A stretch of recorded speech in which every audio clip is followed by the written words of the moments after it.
디모데후서 3장 14절에서 17절까지의 말씀입니다. 제가 봉독하겠습니다. 그러나 너는 배우고 확신한 일에 거하라. 너는 내가 누구에게서 배운 것을 알며 또 어려서부터 성경을 알았나니 성경은 능히 너로 하여금 그리스도 예수 안에 있는 믿음으로 말미암아 구원에 이르는 지혜가 있게 하느니라. 모든 성경은 하나님의 감동으로 된 것으로 교훈과 책망과 바르게 함과 의로 교육하기에 유익하니 이는 하나님의 사람으로 온전하게 하며 모든 선한 일을 행할 능력을 갖추게 하려 함이라. 아멘. 이 시간에는 오직 말씀이라는 제목으로 함께 은혜를 나누고자 합니다. 오늘은 성서주일입니다. 성서주일을 지키면서 우리가 말씀을 어떻게 바라보고 또 우리가 어떻게 또 말씀을 대해야 되는지 함께 상고해 보길 원합니다.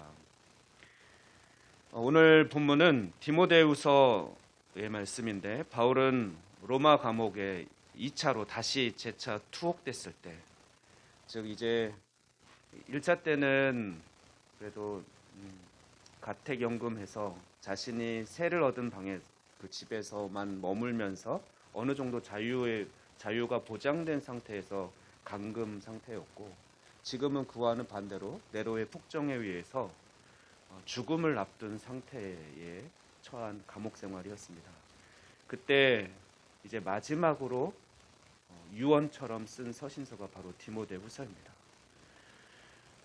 바울은 아들과 같이 사랑하고 아끼는 충성스러운 제자 디모데에게 디모데후서를 써서 자신이 가르쳐준 바른 말씀 그리고 바른 복음을 계속해서 또 다른 사람들에게 전하고 충성된 사람들에게 가르치고 전할 것을 당부하기 위해서 디모데가 위기수침에 있고 두려움 가운데 있는 디모데를 위로하고 격려하기 위해서 쓴 서신서가 바로 디모데후서입니다. 말씀은 무엇입니까? 여러분은 성경책을 펼 때 성경 말씀을 읽고 또 이 시간도 성경 말씀을 듣고 있는데 말씀을 들을 때 어떤 제사로 말씀을 대하고 계십니까? 오늘 본문 16절 말씀을 보면 모든 성경은 하나님의 감동으로 된 것이라고 말씀하고 있습니다.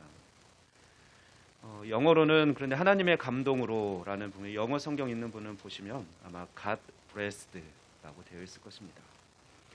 원어로는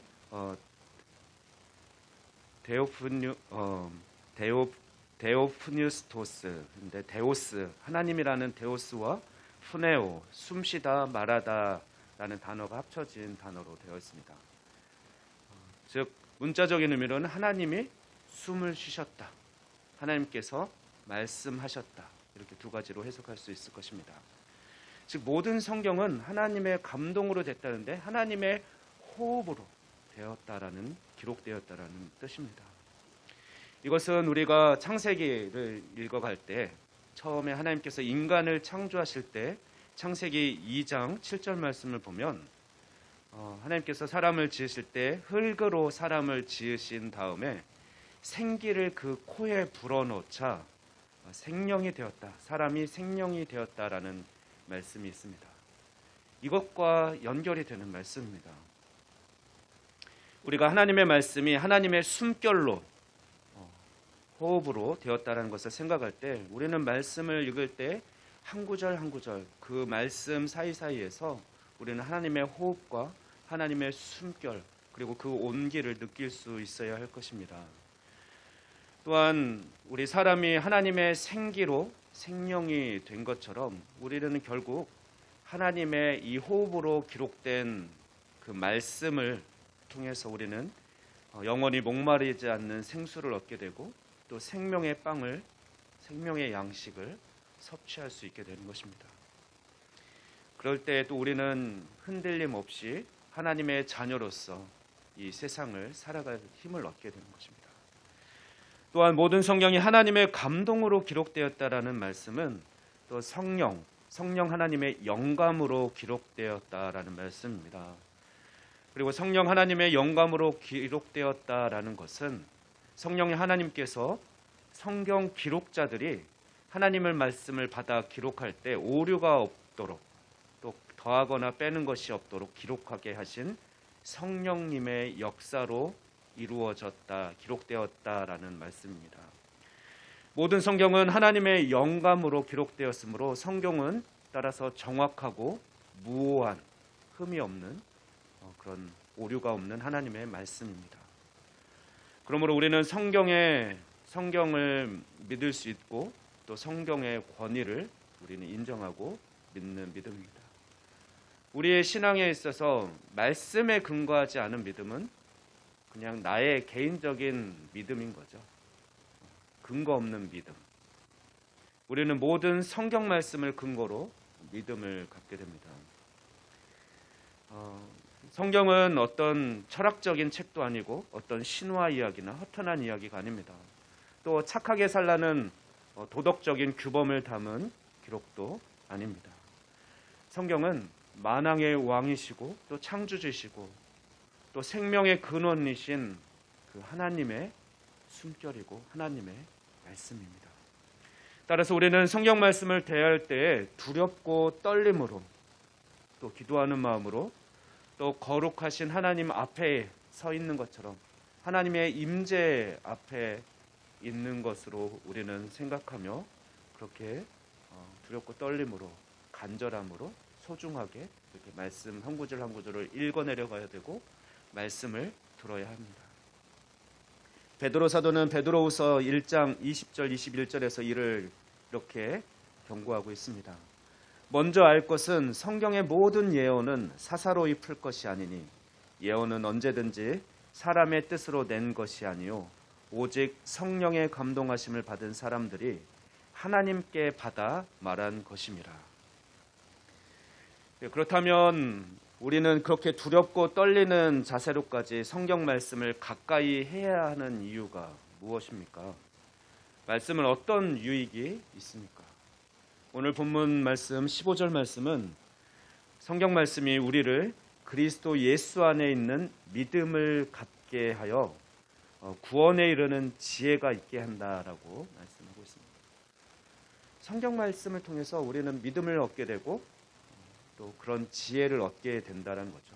구원에 이르는 지혜.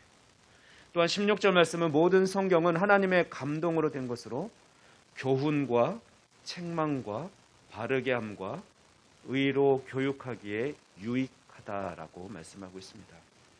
즉 성경은 우리가 잘못된 생각 그리고 잘못된 행동으로 나아가려고 할 때 우리를 바르게 하고 의롭게 가르쳐 준다라고 말씀하고 있는 것이죠. 성경은 우리가 하나님의 자녀답게 하나님 나라 백성답게 살아갈 수 있는 방법과 교훈을 가르쳐 줍니다. 그리고 말씀은 우리에게 믿음을 더해 줍니다. 로마서 10장 17절 말씀은 믿음은 들음에서 나며 들음은 그리스도의 말씀으로 말미암았다라고 기록하고 있습니다. 이어서 17절 말씀은 오늘 본문 17절 말씀은 하나님께서 우리에게 성경을 주신 그 궁극적인 목적을 기록하고 있습니다. 성경은 하나님의 사람으로 온전하게 하며 또 모든 선한 일을 행할 능력을 갖추게 한다라고 기록하고 있습니다. 즉 하나님께서 우리에게 성경을 말씀을 주신 것은 우리가 하나님의 자녀답게 온전한 모습으로 그렇게 성장하고 변하도록 하나님의 아름다운 덕을 선전할 수 있도록 그리고 행할 수 있도록 능력을 주시기 위해 주셨다라는 것입니다. 우리는 성경 말씀을 통해서 구원의 완성, 성화의 과정을 이루게 되고 또 거룩하게 되며 또 그날에 예수 그리스도와 함께 영화롭게 될 것입니다. 이런 모든 구원의 능력과 또 약속의 말씀이 바로 성경 말씀인 것입니다. 우리의 믿음과 구원은 다른 것으로부터가 아니라 오직 하나님의 말씀으로부터입니다. 또한 우리는 성령 충만한 삶을 살아가기를 원하고 있습니다. 우리의 영적인 힘과 우리의 견고함은 바로 성령 충만함에서 오기 때문에 그렇습니다. 성령 충만함으로 성령의 열매와 성령의 은사들이 나타나고 우리가 하나님의 자녀답게 살아갈 힘을 얻습니다. 그런데 성령 충만하다는 것은 바로 성령의 통치, 성령의 지배를 받는 삶을 말합니다. 즉 하나님의 말씀에 순종하는 삶이 곧 성령 충만한 삶이라는 것입니다. 그러므로 능력 있는 그리스도의 삶을 살아가길 원하시는 분, 성령 충만한 삶을 살아가길 원하시는 분은 내가 말씀 충만한 삶을 살아가고 있는지를 점검하면 되는 것입니다. 날마다 또 매 순간 하나님의 말씀이 우리 안에 거하고 우리 입술로 고백되고 또 우리 귀에 들리도록 우리가 말씀 중심의 삶을 살아갈 때, 또 그 말씀대로 순종하는 삶을 살아갈 때 우리는 곧 성령 충만한 삶을 살아갈 수 있는 거죠. 우리가 흔들리지 않는, 우리의 믿음이 흔들리지 않는 견고한 삶, 하나님을 기쁘시게 할 수 있는 그런 믿음의 삶을 살아갈 수 있습니다. 그 힘의 원천이 바로 오직 하나님의 말씀으로부터입니다. 히브리서 4장 12절 말씀은 하나님의 말씀은 살아있다. 그리고 활력이 있고 좌우의 날선 어떤 검보다도 예리해서 혼과 영과 관절과 골수를 찔러 쪼개기까지 하며 또 마음의 생각과 뜻을 판단한다라고 말씀하고 있습니다. 하나님 말씀은 살아있습니다. 우리가 단순히 어떤 교훈을 얻기 위해서, 마음의 위로를 얻기 위해서 성경책을 펴는 것이 아니라 우리는 기도함으로 하나님의 말씀을 받기 위해 성경 말씀을 펼 때 그 말씀이 우리 가운데서, 또 우리 가정 가운데, 우리 교회 가운데 하나님의 말씀이 역사하는 것을 우리가 경험하게 될 것입니다. 아직 그런 경험이 없다면 우리 사랑하는 성도들이 그 말씀의 살아있는 역사를 경험할 수 있기를 기도하고 또 이 시간 축원합니다. 하나님의 말씀이 살아 역사하는 그 능력에 대한 예를 몇 가지 말씀드리겠습니다. 그 예로 우리나라에 복음이 가장 먼저 들어온 것은 사실 선교사가 먼저 들어와서 복음을 전한 것이 아닙니다. 우리나라에 복음이, 선교사가 들어오기 전에 먼저 우리나라에 복음이 들어온 방법은 바로 하나님의 말씀, 성경입니다.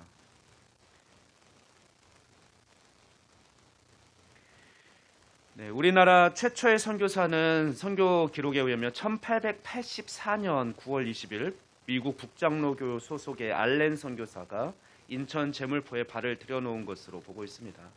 그러나 성경은 그거보다 앞서서 1866년, 아까 1884년에 최초의 선교사가 들어온 것을 본다면 1866년 9월 5일로 성경책은 그때 먼저 들어왔습니다. 바로 로버트 토마스 선교사를 통해 성경이 들어왔습니다. 그때는 시대적 상황이 이렇습니다. 1866년 하면 바로 병인년에 있어서 병인양요, 병인박해가 있었고, 그래서 9명의 프랑스 신부와 8천여 명의 조선인들이 목숨을 잃은 그런 역사적인 사건이 있는 때입니다. 토마스 선교사는 원래 중국 선교사로 파송되어 왔던 선교사입니다. 그는 옆에 있는 조선의 이 안타까운 소식을 듣고 이렇게 고백합니다. 아주 잔인하고 사악한 대학살이 조선에서 일어났습니다. 그럼에도 누군가 조선에 들어가 선교의 문을 여는 것의 중요함을 깨달아 제가 조선에 들어가기로 결정했습니다. 토마스 선교사는 사실 중국에 선교를 와서 27살의 나이로 선교를 와서 젊은 나이에 아내를 잃게 됩니다. 아내가 죽고 그 슬픔에 있을 때, 그래서 선교사직을 그는 사실 하나님만 의지하는 선교를 하기 위해서 선교 본부로부터의 어떤 후원이나 이런 걸 다 끊은 상태였고, 사실 그렇지만 또 아내가 잃은 슬픔으로 모든 선교직을 사임하려고 했었던 때였습니다. 그런데 그때 청나라 해상 세관의 통역으로 일하던 중에 지프라는 곳에서 흥선대원군의 박해를 피해서 와 있던 김자평, 최선일이라는 천주교 신도인 조선인을 만나게 됩니다. 그런데 이들이 성경에 대해서 아는 것이 거의 없다라는 것을 알게 되었고, 이 일로 인해서 조선의 이제 한자로 된 성경이죠. 성경을 전하야겠다라고 마음을 먹습니다. 그렇게 1865년에 1차 입국 시도를 합니다. 성경을 배포하는 작업을 하려고 1차 입국 시도를 했지만 홍성대원군의 쇄국 정책으로 인해서 수교는 허락되지 않았고 통상은 허락되지 않았고 거절되고 실패합니다. 이듬해 1866년 2차 입국 시도를 하게 됩니다. 역시 하지만 정세는 바뀌지 않았기 때문에 여전히 쇄국 정책으로 인해서 조선 관군과 제너럴 쇼먼호 사이에 총격전이 시작되고 1866년 9월 5일 제너럴 쇼먼호는 완전히 침몰하게 됩니다. 토마스 선교사는 평양 대동강변에서 순교의 피를 흘리며 결국은 죽게 됩니다.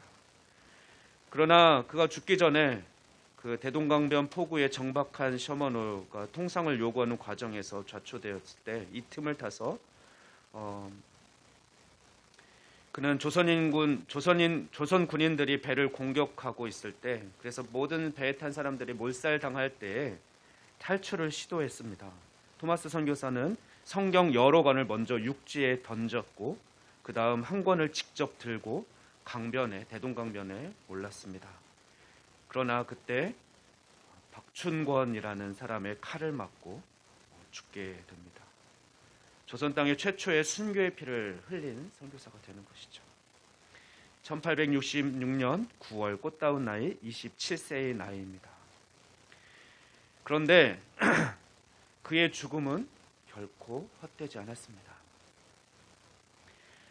바로 그가 들고 왔던 그 성경을 접한 많은 사람들이 우리가 소위 1907년 평양 대부흥을 이야기하는데, 그 평양의 교회의 기초를 세운 사람들이 바로 그 토마스 선교사가 가지고 온 성경을 접한 사람들로부터입니다. 그를 칼로 죽인 박춘권은 성경을 읽고 예수님을 영접하게 됩니다. 내가 그 사람을 죽였지만 그래도 그가 가지고 있었던 성경을 건네준 성경만큼은 자기가 받은 것이죠. 그래서 그는 나중에 예수님을 영접한 후 나중에 평양 안주교회 장로가 되었습니다. 훗날 그가 고백하기를, 내가 그를 찌르려고 할 때 그는 두 손을 마주잡고 무슨 말을 한 후에, 알아들을 수는 없었겠죠. 무슨 말을 한 후에 붉은 배를 입힌 책을 가지고 웃으면서 나에게 받으라고 권하였다. 내가 죽이기는 했으나 책을 받지 않을 수 없어서 받아왔노라. 그리고 그날 20살의 여인 이신행은 성경책 한 권을 얻었고 훗날 그녀는 평양에서 최초의 여성 기독교 신자가 되었습니다. 그녀의 아들인 이덕화는 훗날 장대연 교회의 장로가 됩니다. 또 길가에 버려진 성경을 수집해서 벽지로 사용했던 영문주사 박영식으로부터 그 집을 구입해 여관업을 하던 최지량, 그 당시 군중 속에서 성경을 3권을 주워온 11살의 소년이었습니다. 그 최지량이 그 집에 평양 최초의 교회 널다리골 예배당을 세웠고 훗날 평양 대부흥을 이끈 마페 선교사가 바로 1893년 평양에 선교부를 두기 위해서 방문하였고 그곳에 바로 그 여관에 투숙하게 됩니다. 마펫 선교사로부터 복음을 전해들은 최지량은 마펫을 목사로 세운 조선 최초의 교회 개청 멤버가 됩니다. 토마스를 죽인 박춘권의 조카 또한 조카 이영태가 박영십의 집에 들렀다가 벽에 바른 그 성경을 왜 벽지로 사용했다고 했죠? 성경을 보고 그리스도인이 되어 선교사를 돕는 성서 번역 위원으로 공헌하기도 합니다. 어떻습니까? 토마스 선교사는 죽었고 그가 한 것이라고는 우리 조선에 한자로 된 성경책 몇 권을 가져다 준 것밖에 없습니다. 예수를 이제 예수라고 했는데 그렇게 부르면서 웃으면서 죽어가면서 성경을 전해줬지만 우리 조선에 들어온 그 성경책이 살아 역사함으로 수많은 사람들을 구원에 이르게 했고 또 한국 교회, 평양의 교회들이 세워지게 했습니다. 또한 초대교회도 마찬가지입니다. 초대교회 부흥도 사도행전 6장 7절 말씀을 보면 하나님의 말씀이 흥왕할 때 초대교회가 부흥한 것을 볼 수 있습니다. 사도행전 6장 7절 말씀입니다. 하나님의 말씀이 점점 왕성하여 예루살렘에 있는 제자의 수가 더 심히 많아지고 허다한 제사장의 무리도 이 도에 복종하였다라고 기록되어 있습니다. 우리 교회도 교회 비전 방향을 정하면서 이제 다음 주에 이제 관련된 말씀을 나눌 것입니다. 이제 미가서 말씀을 중심으로 삼았는데 나누면서 이제 세 가지 핵심 가치를 정하게 되는데 그 중에 하나가 예배이고 또 예배의 핵심에 바로 말씀이 있습니다. 우리 교회가 견고한 교회로 하나님이 기뻐하시는 견고한 교회로 세워지기 위해서는 역시 능력 있는 살아있는 능력의 말씀이 우리 모든 성도들 가운데 충만할 때, 늘 왕성할 때 우리 교회도 그런 하나님의 임재와 역사, 하나님 나라가 이루어질 것을 기억하시기 바랍니다. 또한 다시 본문으로 디모데후서로 돌아오면 사도 바울은 디모데후서 2장 9절 말씀에서 하나님의 말씀은 결코 매이지 않는다라고 고백하고 있습니다. 디모데후서 2장 9절 말씀입니다. 복음으로 말미암아 내가 죄인과 같이 매이는 데까지 고난을 받았으나 하나님의 말씀은 매이지 아니하니라. 자신은 복음을 전하다가 감옥에 갇히고 쇠사슬에 매이는 고난을 받았지만 하나님의 말씀은 결코 매이지 않았다라는 것입니다. 그렇다면 바울은 무엇을 근거로 이런 말을 할 수 있습니까? 이런 고백을 할 수 있습니까? 옥중서신인 옥에서 쓴 빌립보서 1장 14절 말씀에서 그는 이렇게 고백합니다. 형제 중 다수가 나의 매임으로 말미암아 주 안에서 신뢰함으로 겁 없이 하나님의 말씀을 더욱 담대히 전하게 되었느니라. 바울 자신은 갇혔지만 그 소식을 들은 사랑하는 형제들이 오히려 더 담대하게 복음을 전했다라고 기록하고 있는 거죠. 자신은 말씀을 복음을 전했고 하지만 결국 자신은 감옥에 갇히고 쇠사슬에 매인 몸이 되었지만 자신이 전한 그 바른 복음, 능력의 말씀은 여전히 그 말씀을 받아들인 그 사람들을 통해서 충성된 사람들을 통해서 계속해서 선포되고 전해진다라는 것이죠. 그렇게 말씀은 계속해서 역사하고 있다. 매일 수 없다. 세상이 변하고 환경이 어려울지라도 어떤 핍박이 있을지라도 어떤 고난이 있을지라도 하나님의 말씀은 결코 매일 수 없다라고 이야기합니다. 그리고 디모데후서를 기록하고 있던 때에도 바울은 감옥 안에서 하나님의 말씀을 읽고 연구했습니다. 또한 몸을 맬 수 있었지만 수많은 서신서를 통해서 교회를 돌아보고 성도들을 말씀으로 가르쳤습니다. 바울이 쓴 여러 편의 서신서들 가운데 감옥에 갇혔을 때 기록한 것이 4편의 서신서가 있습니다. 바로 에베소서, 빌립보서, 골로새서, 빌레몬서가 이를 증명합니다. 바울은 죽음을 앞둔 시점인 그 시점에도 디모데에게 개인적인 부탁을 하면서 디모데후서 4장 13절에 이렇게 부탁을 하고 있습니다. 내가 드로아 가보의 집에 둔 겉옷을 가지고 오고 또 책은 특별히 가죽 종이에 쓴 것을 가져오라고 그렇게 부탁을 하고 있습니다. 다급한 상황으로 자신이 잡혀서 로마로 다시 돌아오게 되었는데 그때 두고 온 성경책을 갖다 달라는 것이죠. 사실 죽음을 앞둔 시점에 성경 말씀 이미 또 성경에 능통한 그였는데 굳이 성경을 더 읽고 연구할 필요가 있었을까요? 성경 말씀을 묵상할 필요가 있었을까요? 하지만 바울은 죽음을 앞둔 그 순간에도 간절히 찾았던 것은 자신이 읽었던 좋은 성경책을 찾았습니다. 이렇게 바울은 입으로만 말씀은 매여 있지 않아 라고 한 것이 아니라 자신의 몸은 고난의 상황, 힘든 상황이었지만 말씀이 늘 살아 역사하는 삶을 실천하며 살았던 것이죠.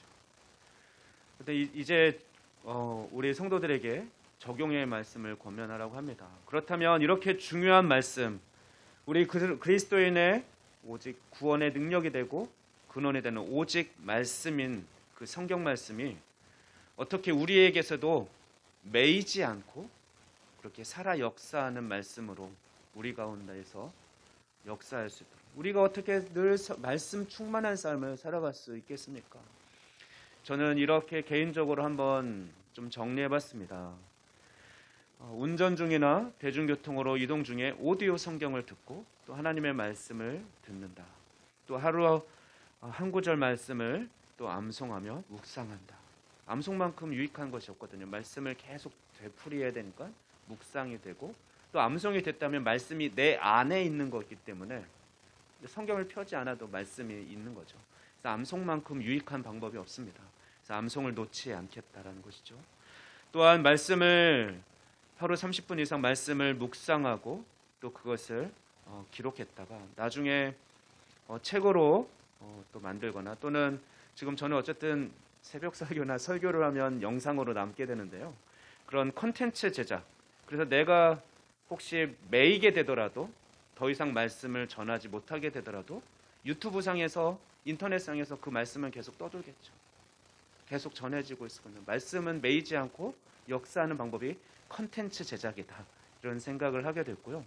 목회를 하는 동안 열심히 또 만들 수 있는 만큼 말씀과 관련된 콘텐츠들을 만들면 좋겠다라는 생각했습니다. 무엇보다도 복음을 전하는 겁니다. 나만 귀한 생명의 말씀을 간직하고 있는 것이 아니라 내가 누군가에게 복음을 전한다면 그 사람을 통해서 또 다른 사람에게 그가 말씀을 가르칠 것이고, 그러면 그는 또 다른 사람을 말씀을 전하고, 그래서 내가 죽더라도 내가 받은 하나님의 그 생명의 말씀은 계속해서 매이지 않고 세대를 거듭해서 선포되고 역사할 것입니다.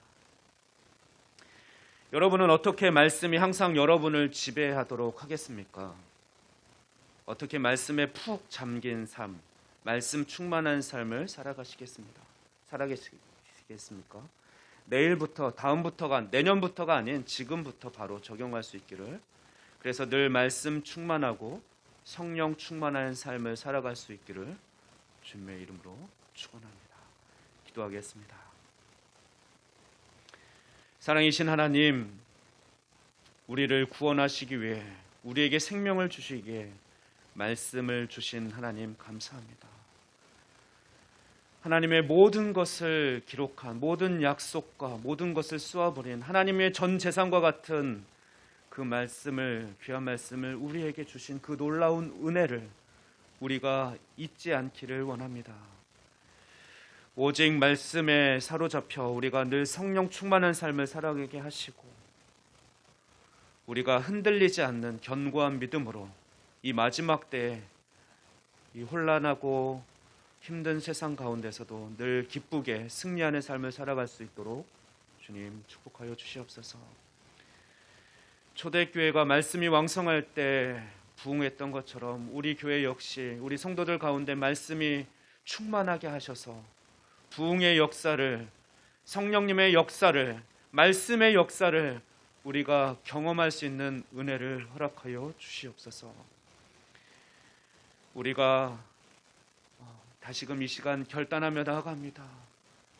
하나님의 숨결을 날마다 느끼게 하시고 그 말씀에 사로잡혀 흔들리지 않는 충만한 삶을 살아갈 수 있도록 주님 우리와 늘 말씀으로 함께하여 주시옵소서. 감사드리며 이 모든 말씀 우리 주 예수 그리스도의 이름으로 기도하옵나이다. 아멘.